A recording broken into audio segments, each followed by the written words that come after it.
प्रिय विद्यार्थियों, आज आपको इतिहास में पाठ 4 आर्थिक विकास इसके विषय में अध्ययन करना है।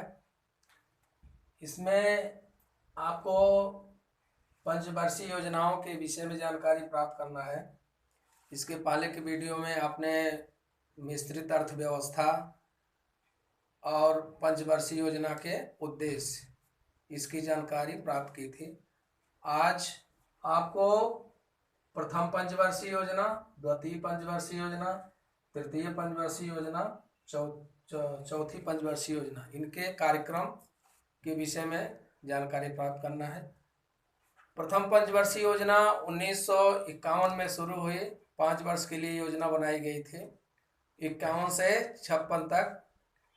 इस योजना में कृषि को प्राथमिकता दी गई क्योंकि देश हमारा आज़ाद हुआ। उस समय हमारे देश में अन्न धान्य का बिल्कुल अभाव था।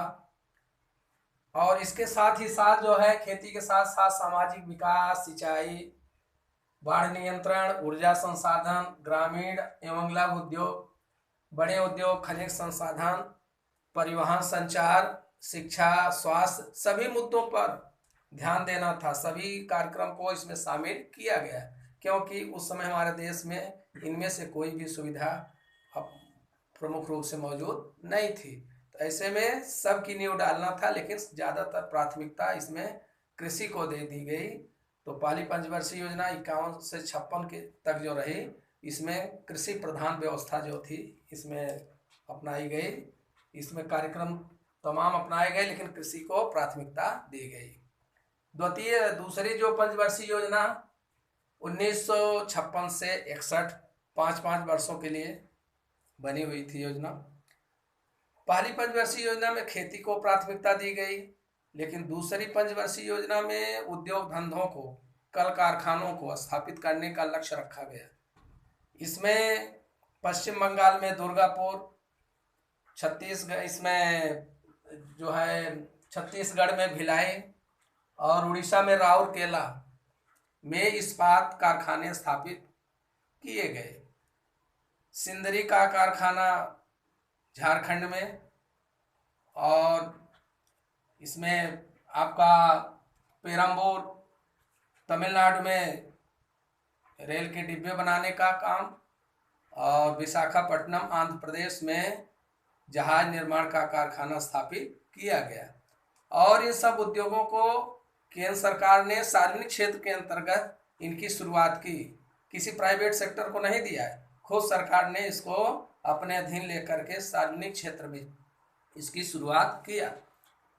खेती को सिंचाई के लिए जल और ऊर्जा के लिए भाखड़ा, नंगल, दामोदर जैसे बांध बनाए गए, और इन वजहों से राष्ट्रीय आय में वृद्धि हुई, राष्ट्र की आय बढ़ी। पहली पंचवर्षीय योजना कृषि प्रधान, दूसरी पंचवर्षीय योजना उद्योग प्रधान, तीसरी पंचवर्षीय योजना 1961 से 1966, ये 5 वर्षों के लिए ये भी योजना रही। इसमें जो कार्यक्रम निर्धारित किए गए, राष्ट्रीय आय में वृद्धि हो, भारी उद्योग, परिवहन और खनिज उद्योगों का विकास, देश में जो विषमता थी अमीर गरीब के बीच उसको दूर करने का लक्ष्य रखा गया, लोगों को काम मिले, रोजगार मिले, रोजगार के अवसरों में वृद्धि हो, इस लक्ष्य को भी पाने का प्रयास इसमें किया गया।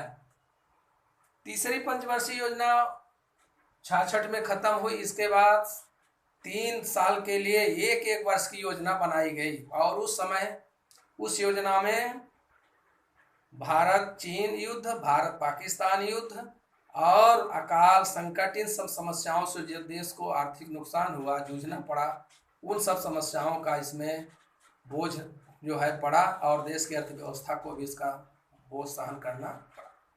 तो इस तरह से तीसरे पंचवर्षीय योजना के बाद 3 साल के लिए एक वर्ष की योजना चलाई गई। इस तरह से चौथी पंचवर्षीय योजना 1969 से 1974, 3 वर्ष बीच में गैप दिख रहा है आपको, ये 66 है। उसके बाद 3 साल के लिए एक साल की योजना चलाई गई, 69 से 74। इस योजना में भारत को आत्मनिर्भर बनाना, मूलभूत उद्योगों का विकास, आर्थिक विकास की गति को बढ़ाना, जो देश की अर्थव्यवस्था की गति थी उसको और स्पीड में लाना, और देश हमारा हर क्षेत्र में स्वावलंबी बने, आत्मनिर्भर बने। इसके पहले हम दूसरे राष्ट्रों पर हर क्षेत्र में निर्भर रहते थे। तो ये लक्ष्य रखा गया है चौथी पंचवर्षीय योजना में। और इस पंचवर्षीय योजना के अंतर्गत ही श्रीमती इंदिरा गांधी ने 1969 में 14 बैंकों का राष्ट्रीयकरण कर दिया। इसके पहले सभी बैंक निजी क्षेत्र में थे, सार्वजनिक क्षेत्र में कोई भी बैंक नहीं था, तो राष्ट्रीयकरण किया। और उस समय देश में कई आर्थिक समस्याएं भी आई। 1971 में बांग्लादेश का युद्ध भी हुआ, उसका भी बोझ जो है देश के ऊपर पड़ा। शरणार्थी आए, उनके पुनर्वसन के लिए भी आर्थिक बोझ पड़ा। और उस समय कर्मचारियों के वेतन में बढ़ोतरी भी की गई सरकार की तरफ से, उसका भी बोझ सरकार को उठाना पड़ा। और इसके ही साथ अंतर्राष्ट्रीय मार्केट में, बाजार में पेट्रोल के दाम उस समय बेतहाशा बढ़ गए थे, जिसका बोझ सरकार को उठाना पड़ रहा था।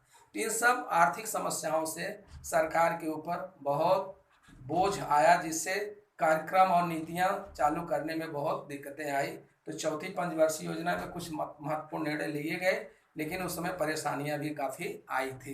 बैंकों का राष्ट्रीयकरण हुआ, कर्मचारियों के वेतन में वृद्धि की गई, बांग्लादेश युद्ध का प्रभाव, शरणार्थियों की समस्या और पेट्रोल के बढ़ते हुए दाम से निपटना, ये तमाम समस्याएं चौथी पंचवर्षीय योजना में थी। इस तरह से विद्यार्थियों, पहली पंचवर्षीय योजना कृषि प्रधान, दूसरी पंचवर्षीय योजना जो 56 से 61 थी, उसमें बड़े बड़े उद्योग धंधे, सब कल कारखाने इसमें सब स्थापित किए गए।